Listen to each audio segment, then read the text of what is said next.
2 వారాల క్రితం civil services mains exams ముగిశాయి. జనరల్గా నెక్స్ట్ ఇయర్ మెయిన్స్ రాసే వాళ్ళకి ఈ ఇయర్ రాసిన వాళ్ళు ఎలా రాసారో తెలిస్తే కొంత స్ట్రక్చర్స్ ఆన్సర్స్ కానీ ఎస్ఏ కానీ ఎథిక్స్ కానీ అలవాటు అయ్యే అవకాశం ఉందన్నమాట. ఆల్రెడీ మనతో పాటు శ్రవణ్ కుమార్ ఉన్నారు. తను లాస్ట్ ఇయర్ ర్యాంకర్ అనమాట. తను ఇప్పుడు ఇండియన్ డిఫెన్స్ ఎస్టేట్ సర్వీస్లో సెలెక్ట్ అయ్యారు. ఈ ఇయర్ మళ్ళీ మెయిన్స్ రాశారు. తను ఎస్ఏ రైటింగ్ తన దగ్గర నుంచి మనం స్లోగా తన అన్ని ఆన్సర్ షీట్లు ఎలా రాశారో తెలుసుకుందాం. ఫస్ట్ ఈరోజు ఎస్ఏ రైటింగ్ ఎలా రాశారు, ముఖ్యంగా తను చూస్ చేసుకున్న ఎస్ఎస్ కూడా చాలా డిఫరెంట్గా ఉన్నాయన్నమాట. హాయ్ శ్రవణ్. Hi ma'am. ఇక్కడ నువ్వు 2 ఎస్ఎస్ చూస్ చేసుకున్నావు. మనకు తెలుసు కదా ఎస్ఏలో చాయిస్ ఉంది. పార్ట్ ఏలో 4 ఒకటి రాయాలి, పార్ట్ బిలో 4 ఒకటి రాయాలి. నువ్వు చూస్ చేసుకున్న ఎస్ఏ ఫస్ట్ ఏమో poets are the unacknowledged legislators of the world. రెండోది just because you have a choice it does not mean that any of them has to be right. ఈ 2 unique తెలుసా? మొదటిది poets are the unacknowledged legislators of the world. ఇది నీ interpretation ఎలా జరిగింది? And దాంతో పాటు నువ్వు రాసిన ఎస్ఏ సినాప్సిస్ తెచ్చావు కదా, ఈ వీడియో కింద మనం ఆ సినాప్సిస్ కూడా ఒక లింక్లో పెట్టేద్దాం. సో దట్ నెక్స్ట్ ఇయర్ రాసే వాళ్ళకి అర్థమైపోయింది అనమాట ఎలా రాయాలి స్ట్రక్చర్స్ అని చెప్పేది. సో అండ్ నీ ఎస్ఏస్ కూడా చాలా అద్భుతంగా ఉంటాయి నాకు తెలుసు, అందుకే నేను వీళ్ళకి చెప్తే బాగుంటుందని. సో ఫస్ట్ మనం poets are the unacknowledged legislators of the world గురించి ఎక్స్ప్లెయిన్ చేసి. Ma'am actually essay ethics and optional చాలా పెద్ద రోల్ ప్లే చేస్తుంది మ్యామ్, ఎస్పెషల్లీ మన లిస్ట్ రావాలన్నా మంచి సర్వీస్ రావాలన్నా. సో దీని మీద ఎక్కువ ఫోకస్ పెట్టడం వల్ల మనం యాక్చువల్లీ రేస్లో చాలా ముందుకు వెళ్ళొచ్చు మ్యామ్. జిఎస్లో మ్యాక్సిమం అంటే 2-3 మార్క్స్ ఎవ్రీ సబ్జెక్ట్ అంతే వేరియేషన్ ఉంటుంది. బట్ ఎస్ఏలో మనం 10-20 మార్క్స్ అహెడ్ కూడా ఉండొచ్చు ఒకవేళ మంచి ఎస్ఏ ఆ 3 అవర్స్ రాయగలిగితే. సో నేను యాక్చువల్లీ ఈసారి నా టార్గెట్ ఏముండే అంటే కొంచెం రిస్క్ తీసుకుందాం, బట్ దానికి కొంచెం బెనిఫిట్ వస్తే ఇంకా మంచిది అనుకొని కొంచెం అన్కన్వెన్షనల్గా రాద్దాం అనుకున్నాను. సో ఎస్ఏకి చాలా వర్క్ చేశాను మ్యామ్ బిఫోర్ ఈ అటెంప్ట్. లాస్ట్ అంటే ఫండమెంటలీ కొంచెం వీక్ ఉండే మ్యామ్ నా ప్రీవియస్ అటెంప్ట్స్లో. సో ఈ అటెంప్ట్లో ఎస్ఏ మీద చాలా వర్క్ చేశాను మ్యామ్. సో నేను చూస్ చేసుకున్న topic poets are unacknowledged legislators of the world అని మ్యామ్. సో ఫస్ట్ ఇంట్రొడక్షన్, నేను మార్టిన్ నీమోలర్, తను హిట్లర్ టైంలో ఒక పోయెట్ అనమాట మ్యామ్. తను ఒక పోయం రాసి, పేరు చెప్పు ఇంకొకసారి. మార్టిన్ నీమోలర్, స్పెల్లింగ్ చెప్పు. MARTINNEIMOLLER. ఓకే. తను ఒక పోయం రాస్తాడు మ్యామ్. తను హిట్లర్ కంటెక్స్ట్ లో రాస్తాడు ma'am. So first they came for socialist, I was not a socialist because I did not speak because I was not a socialist. Then they came for trade unionist, I did not speak because I was not a trade unionist. Then they came for Jews, I did not speak because I was not a Jews. Then they came for me, then they was no one left to speak for me అని రాస్తాడు ma'am. అది introduction రాసావా? Introduction లా poem. Super కదా. So దాని తర్వాత దీన్ని elaborate చేశాను ma'am. So this was a source of inspiration వేరే గవర్నమెంట్స్కి. ఆ టైంలో డీకోలనైజేషన్ అవుతుంది. సో ఇట్లాంటి అథారిటేరియన్ రెజిమ్స్ని లేదా గవర్నమెంట్ని కాన్స్టిట్యూషనల్గా దాన్ని రెస్ట్రిక్ట్ చేయడానికి ఇది ఒక సోర్స్ ఆఫ్ ఇన్స్పిరేషన్. సో ఈ పోయం ఒకటి నెక్స్ట్ ఈ జనరేషన్ కూడా ఇంత కామ్గా నడుస్తుందంటే ఈ పోయం ఒక సోర్స్ ఆఫ్ ఇన్స్పిరేషన్ అన్నట్టు నేను ఇంట్రొడక్షన్ రాశాను మ్యామ్. దెన్ స్కోప్లో నేను రాశాను ma'am what makes poets as legislators and why are they unacknowledged and contemporary relevance ఏంటి పోయెట్స్ది. దాని తర్వాత how to promote this breed of poets, అది నా context ma'am. So thesis statement నేనేమి ఇచ్చానంటే they are not just unacknowledged legislators but they are angels that bring peace on to us. So ఇది నా introduction. So poets are the angels who bring peace to the earth. అంతే, poets లేకపోతే మనమే లేం కదా. ఎందుకంటే మనిషికి ఆనందం పోయిటరీలోనే ఉంటుంది, గొప్ప గొప్ప రచయితల్లో ఉంటుంది. అంటే ఇక్కడ పోయిట్స్ అంటే ఓన్లీ పోయిటరీ అని కాదు, ప్రోజ్ కావచ్చు, ఏదైనా those who write, those who express, అది అంటే the larger version of poet. So అది రాశాను మ్యామ్ ఇంట్రొడక్షన్. మ్యాక్రో డైమెన్షన్స్లో first poets as legislators, what makes them legislators అనేది. First they are avid readers and low on ignorance ma'am. So ఇక్కడ నేను బసవన్న గారి example ఇచ్చాను మ్యామ్. మన లింగాయత్స్ బసవన్న గారు, కాలచురి డైనాసిటీ గురించి. మళ్ళీ they don't have any stereotypes and they are objective in their approach ma'am. So దాని తర్వాత thinking without barrier tradition ma'am. ఇప్పుడు మన థామస్ పెయిన్ ఉన్నారు మ్యామ్, అమెరికన్ రెవల్యూషన్ లో తన ఐడియాస్ చాలా ఇన్స్పైర్ చేస్తాయి. సో థింకింగ్ వితౌట్ బ్యారియర్స్ వాళ్ళ ఒక క్వాలిటీ ఉంటుంది. ఇంకా they exhibit independence and tolerant of alternative world views ma'am. So వాళ్ళు వాళ్ళదే కరెక్ట్ అని ఎప్పుడు చెప్పారు మ్యామ్, వాళ్ళు వేరే థాట్స్ని కూడా యాక్సెప్ట్ చేసి ఆ కెపాసిటీ ఉంటుంది మ్యామ్. సో పీటీ సిగర్ అని వీ షల్ ఓవర్కమ్, అది అమెరికన్ బ్లాక్స్కి చాలా ఇన్స్పిరేషన్ ఉంది. We shall overcome one day ఆ పోయట్. సో తను ఎగ్జాంపుల్ ఇచ్చాను మ్యామ్. దాని తర్వాత నో జియోగ్రఫికల్ బౌండరీస్ మ్యామ్. ఇప్పుడు బుద్ధ గారి సోషల్ కాంట్రాక్ట్ ఏదైతే ఉందో, సోషల్ కాంట్రాక్ట్ అది వరల్డ్ వైడ్, అది ఇప్పుడు గవర్నమెంట్స్కి ఒక అంటే కాన్స్టిట్యూషనలిజం ఎస్టాబ్లిష్ చేసిందంటే అది బుద్ధ గారి ఈ ideas ma'am, social contract idea అనేది. సో ఇంకా టైం బౌండరీస్ లేదు మ్యామ్. ఇప్పుడు బిష్నోయ్ మూవ్మెంట్ మన ఇండియాలో జరిగింది. సో అది ఈవెన్ టుడే ఒక source of inspiration for the legislations to come ma'am. So అది రాశాను. ఇంకొకటి ఇండిపెండెన్స్ వాళ్ళు ఎగ్జిబిట్ చేస్తారు, నో పొలిటికల్ పెట్రోన్స్ వాళ్ళకి, అది రాశాను. సెకండ్, వై ఆర్ దే లో ఎక్నాలెడ్జ్మెంట్ వాళ్ళకి ఎందుకు తక్కువ ఉంది అని. అన్ఎక్నాలెడ్జ్డ్ అంటే వాళ్ళకి అంత గుర్తింపు లేని, పోయిట్స్కి అంత గుర్తింపు లేని లెజిస్లేటర్స్. ఎందుకంటావు? ఎందుకంటే వాళ్ళు the challenge the conventional morality ma'am. So acceptance ఉండదు. ఇప్పుడు సెయింట్ రవిదాస్ గారు ఉన్నారు, అన్టచబిలిటీ కూడా తను ఫైట్ చేశారు ఆ టైంలో. సో అది ఆ పబ్లిక్ మొరాలిటీ అప్పుడు అది యాక్సెప్ట్ చేయలేదు. బట్ వాళ్ళ థాట్స్, వాళ్ళ ఐడియాస్ అన్ని ఇట్లా కన్వెన్షనల్ మొరాలిటీని ఛాలెంజ్ చేస్తారు ma'am. At the same time political public support తక్కువ ఉంటుంది మ్యామ్ వాళ్ళకి, ఎందుకంటే వాళ్ళు ఇలాంటి ట్రెడిషన్స్ని ఇలాంటి ఛాలెంజ్ చేస్తారు కాబట్టి పబ్లిక్ సపోర్ట్ లేదా పొలిటికల్ సపోర్ట్ వాళ్ళకి తక్కువ ఉంటుంది మ్యామ్. ఇంకొకటి ఫ్యూచరిస్టిక్ అవుట్లుక్ ఉంటుంది మ్యామ్.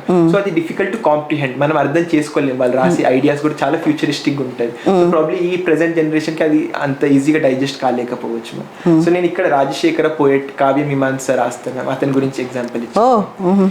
మళ్ళీ ఇంకా the represent subaltern school of thought ma'am, marginalize sections లేదా నెగ్లెక్టెడ్ స్కూల్ ఆఫ్ పీపుల్ వాళ్ళ గురించి రాస్తారు. పొలిటికల్ సైన్స్ టింజ్ కనపడుతుంది తెలుసా, subaltern school of thought Gramsci.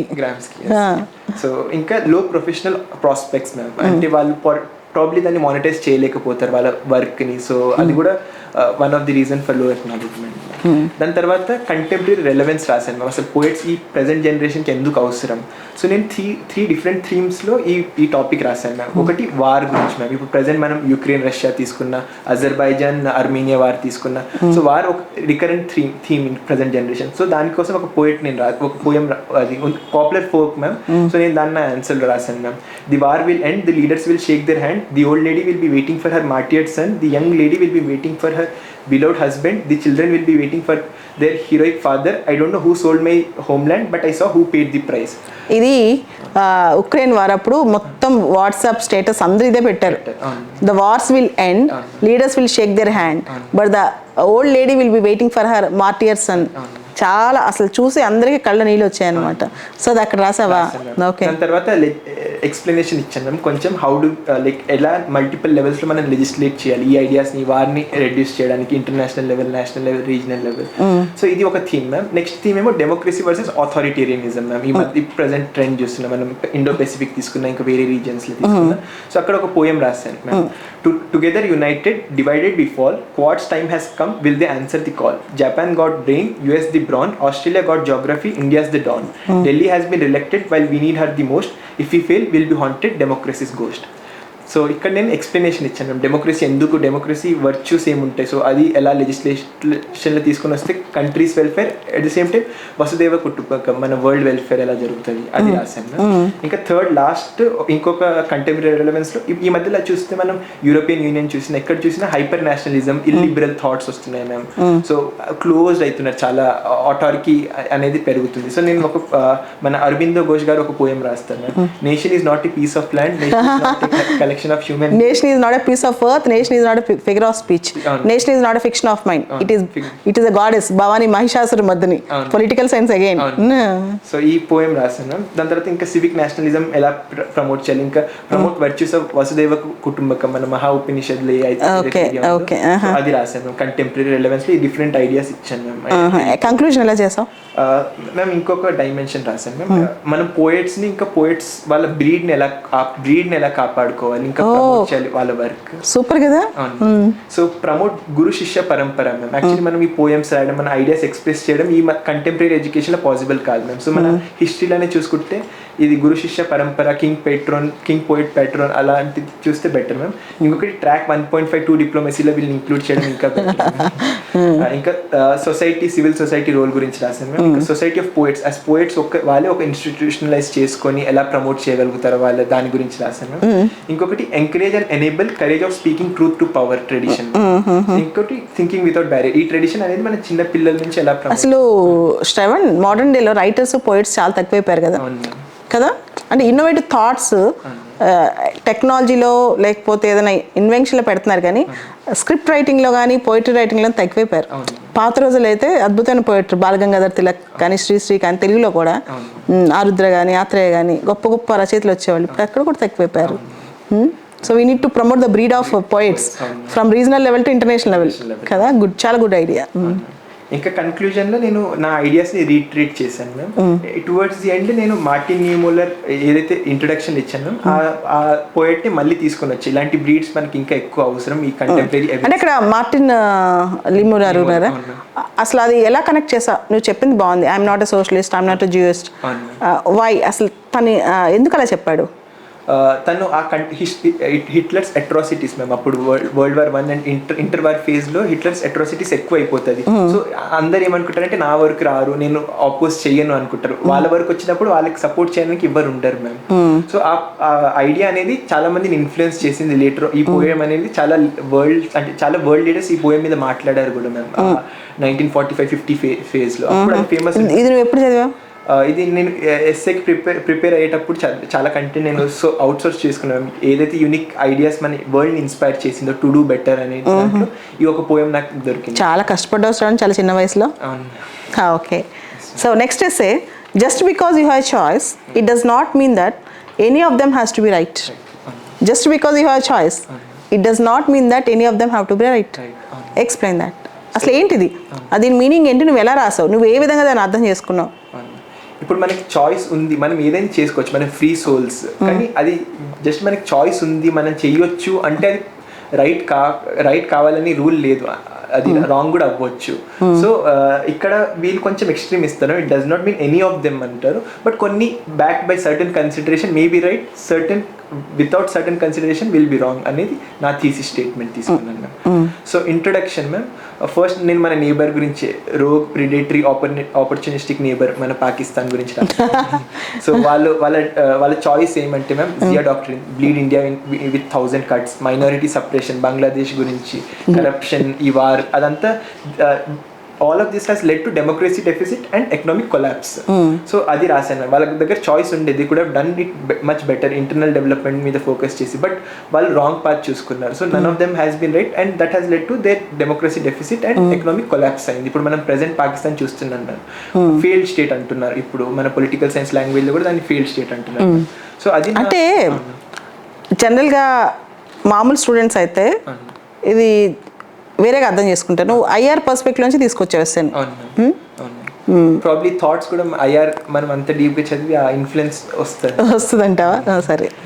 So ఇంకా స్కోప్లో రాశాను questions like why choices need not be right, మళ్ళీ alternative view of how choices back by certain consideration may be right, ఇంకా how can we align choices and rights. ఇది నా scope ma'am. Thesis statement అంటే not all choices be right or wrong, few backed by moral and ethical considerations will be right. That's my thesis statement. So in macro dimensions in open chesanu, first, choices are not right, consequences of not choosing the right choices. So especially when choices are backed by individualism, appudu corruption ivanni breed aitadi. Inkokati this leads to marginalization of marginalized. Ikkada nenu particularly vulnerable tribal groups khaliya sawar gurinchi ichchanu. So mana choices correct lekunte వాళ్ళు alienation అయ్యి వాళ్ళ health status చాలా worst ఉంది. So ఆ data నేను ఇచ్చాను. ఇంకోటి ఎంబోల్డెన్స్ the perpetrators. మనం ఇప్పుడు ఎవరైనా రాంగ్ చాయిసెస్ తీసుకుంటే మనం దాన్ని అపోజ్ చేయకుంటే పర్పెట్రేటర్స్, ఇప్పుడు చైనానే ఉంది, సౌత్ చైనా సీలో కంట్రీస్ అపోజ్ చేస్తలేము. సో అవి ఇంకా చైనాని ఇంకా ఎంబోల్డెన్ చేసింది, వాళ్ళు ఇంకా తప్పులు మిస్టేక్స్ చేద్దామని చూస్తున్నారు మ్యామ్. ఇంకొకటి this promotes materialistic culture ma'am, crony capitalism. దీనివల్ల రైట్ చాయిసెస్ చేయకుంటే ఇది క్రోనీ క్యాపిటలిజం పెరుగుతుంది. ఎస్ నువ్వు మొత్తం ఐఆర్ లో టింజ్ అయినట్లేదు, ఐఆర్ లో ఇన్ అయినట్లు అనిపించట్లేదు కొన్ని పాయింట్స్ మ్యామ్, బట్ రిప్రజెంటేషన్ లో ప్రాబ్లీ నేను ఎగ్జాంపుల్ అవి డైరెక్ట్ ఇచ్చాను. సరే, ఐఆర్ ఎగ్జాంపుల్స్ ఇంకేం రాసావు? ఇంకొకటి this is against the principle of man as a progressive being ma'am. We fail the Darwin's theory of evolution. మనం రాంగ్ చాయిసెస్ చేస్తే మనం మనిషి అనేది ప్రోగ్రెసివ్ బీయింగ్, సో అక్కడ మనం ఫెయిల్ అవుతాం అనేది రాశాను మ్యామ్. ఇంకొకటి right choices can be right, alternative view ఇచ్చాను ma'am, when they are back by normative conditions ma'am. మన గాంధీజీ గారే ఉన్నారు, ఇప్పుడు తన చాయిసెస్ రైట్, ఇప్పుడు సత్యాగ్రహ కానీ లేదా స్వరాజ్ ఐడియా కానీ అహింస ఐడియా కానీ ఇవన్నీ back by normative conditions, so ఇవి రైట్ ఉంటాయి ఈ చాయిసెస్. ఇంకొకటి ఇండియన్ ట్రెడిషన్స్, ఇప్పుడు మనం వసుదేవ కుటుంబకం అంటున్నాం, లోక కళ్యాణం అంటున్నాము, సో దాని గురించి రాశాను మ్యామ్. ఇంకొకటి వర్చ్యూ బీయింగ్, ఇప్పుడు మనమే మంచిగా ఉంటే ఇప్పుడు మన ఏపీజే అబ్దుల్ కలాం గారు ఒక పోయం చెప్తారు మ్యామ్, కోట్ చెప్తారు ma'am, when there is righteousness in the heart there is a beauty in the character, when there is a beauty in the character there is a harmony in the home, when there is a harmony in the home there is a order in the nation, when there is an order in the nation there is a peace in the world అని. So రాశాను. So మనం మనిషి virtue ఉంటే, మనిషి correct ఉంటే, so అది reflect అవుతుంది, ఆ క్యారెక్టర్ అనేది మన చాయిసెస్ లో రిఫ్లెక్ట్ అవుతుంది. సో అలాంటి అప్పుడు మన చాయిసెస్ కూడా రైట్ అవ్వచ్చు. దాని తర్వాత ఇంకా నేను ఎగ్జాంపుల్స్ ఇచ్చాను మ్యామ్, అంటే నేను చెప్పాను మ్యామ్ ఎలాగ మనం అలైన్ చేయొచ్చు చాయిసెస్ అండ్ రైట్స్ ని మనం ఎలా అలైన్ చేయొచ్చు. సో నేను ఇక్కడ right from childhood ma'am, determinants of ethics in childhood ఎలాగ అంటే టీచర్స్, పేరెంట్స్, ఎడ్యుకేషన్, సొసైటీ, వీటి గురించి మెన్షన్ చేశాను. దాని తర్వాత మెజారిటేరియన్ రోల్, అంటే మైనారిటీ కాకుండా మెజారిటీ కూడా మేజర్ రోల్ ఉంటుంది మన రైట్ చాయిసెస్ చేస్తామనేది. ఇప్పుడు ఇక్కడ జేఎస్ మిల్ది ఒక కోట్ ఉంటుంది ma'am, if all but one have difference of opinion the majority must listen to the view of the single person, just like tyranny of one cannot be accepted on all, similarly tyranny of all cannot be accepted on one. So మన choices అगर majority correct choices తీసుకుంటే మైనారిటీకి problem ఉండదు ma'am. At the same time మైనారిటీకి కూడా proactive role చూపించాలి ma'am. అక్కడ Ambedkar's ideological revolution తీసుకొని వచ్చాను ma'am, educate organization, how minority కూడా రోల్ ఉంటుంది రైట్ చాయిసెస్, ఇప్పుడు గవర్నమెంట్ కూడా రైట్ చాయిసెస్ చేయడానికి వాళ్ళు ఎలా ఆర్గనైజ్ అవ్వాలి అని. దాని తర్వాత సివిల్ సొసైటీ గురించి మాట్లాడాను మ్యామ్, సివిల్ సొసైటీ రోల్ ఏంటి. దాని తర్వాత డిస్కషన్, డెలిబరేషన్, రేషనల్ సొసైటీస్, మన బుద్ధిస్ట్ సంఘాస్ గురించి ఉన్నాయి కదా, సో వీటి గురించి మాట్లాడాం. దాని తర్వాత కాన్స్టిట్యూషనల్ మొరాలిటీ, ఇంకా ఫండమెంటల్ డ్యూటీస్ ఎందుకు ఇంపార్టెంట్ మన చాయిసెస్ ఇంకా డ్యూటీ ఇవి మ్యాచ్ అవ్వడానికి. ఇంకా దాని తర్వాత గార్డియన్స్ ఆఫ్ ఫ్రీ ఇండియా, అంటే మన జ్యుడిషియరీ మ్యామ్, వాళ్ళ గురించి మాట్లాడి. Finally resilient and inclusive India, మనం ఇలాగా ఫామ్ చేస్తే ఇది ఒక థర్డ్ వరల్డ్ కంట్రీస్ ఏదైతే మనం అంటున్నాం వాళ్ళకి సోర్స్ ఆఫ్ ఇన్స్పిరేషన్ మ్యామ్, మనం చూసి ఫాలో అవ్వచ్చు. సో ఇది నా బాడీ మ్యామ్. సూపర్. కంక్లూజన్ అనేది నేను ఇంకా రాశాను టు మేనేజ్ కంటెంపరీ ఎవిల్స్ని మేనేజ్ చేయడానికి మనం రైట్ చాయిసెస్ ఎందుకు చేయాలి, ఇంకా wrong choices lead to devastation, ఒక సమ్మరైజ్ చేశాను దాన్ని. దాని తర్వాత right choices lead to virtue of kindness, అది ఎక్స్ప్లెయిన్ చేశాను. ఇంకా stakeholders collectivity is the key, అంటే మనం రైట్ చాయిసెస్ చేసే దాంట్లో కలెక్టివిటీ ఈజ్ ద కీ అని రాశాను. దాని తర్వాత ఫైనల్ గేమ్ రాశానంటే ma'am, not just be better humans building better societies shaping great nations but also transforming failed states like Pakistan. Introduction రాసింది మళ్ళీ ఇచ్చాను. ఎండ్ పంచ్ లైన్ ఏమి ఇచ్చానంటే ma'am, right choices is the key. So ఇది నా essay. Super. You are going to get one of the best marks in essay, అంటే ఇండియాలో ఉన్న బెస్ట్ మార్క్స్లో ఒక మార్క్ నీకు వస్తుంది. మొత్తం 2 ఎస్సెస్ చాలా బాగున్నాయి. సెకండ్ ఎస్ఏలో మాత్రం కొంచెం ఐఆర్ డామినేట్ అయినట్టు అనిపించింది. కొంచెం ఐఆర్ స్టూడెంట్ కదా, పిఎస్ఆర్ స్టూడెంట్ కదా, ఆ మాత్రం ఉంటుందిలే. But still SS are మార్లెస్. నాకు తెలిసి నీకు one of the top marks వస్తాయి. టాప్ మార్క్స్ అంటే లాస్ట్ ఇయర్ ఎంత వచ్చారు ఎస్ఏ టాప్లో? జనరల్ 40 కన్నా ఎక్కువ రాలేదు. నీకు 130 to 140 మధ్య వస్తాయి అనుకుంటున్నా ఈసారి ఎస్ఎల్కి. చూద్దాం, let's wait and hope for the best. ఏముందిలే, తొందరగా తెలిసిపోతాయి కదా మార్క్స్ కూడా. All the best Shravan, super. And దీనికి సంబంధించి ఎస్ఎస్ తను రాసిన సినాప్సిస్ పీడిఎఫ్ ఈ వీడియో కింద డిస్క్రిప్షన్ బాక్స్లో మీకు లింక్ పెడతారు. మీరు అది చూసుకుని తను ఎలా రాశారో తన వీడియో విని మీరు కూడా ప్రాక్టీస్ చేయొచ్చు. మీ బెనిఫిట్ కోసం ఈ వీడియో చేయడం జరిగింది. ఇలానే తను రాసిన రకరకాల జిఎస్ పేపర్స్ కూడా మనం నెమ్మదిగా ఒక్కొక్కటి వారానికి ఒకటి అనేది డిస్కస్ చేద్దాం. దాంతోపాటు తన ఆప్షనల్ పొలిటికల్ సైన్స్ పేపర్స్ కూడా మనం డిస్కస్ చేద్దాం. Thank you.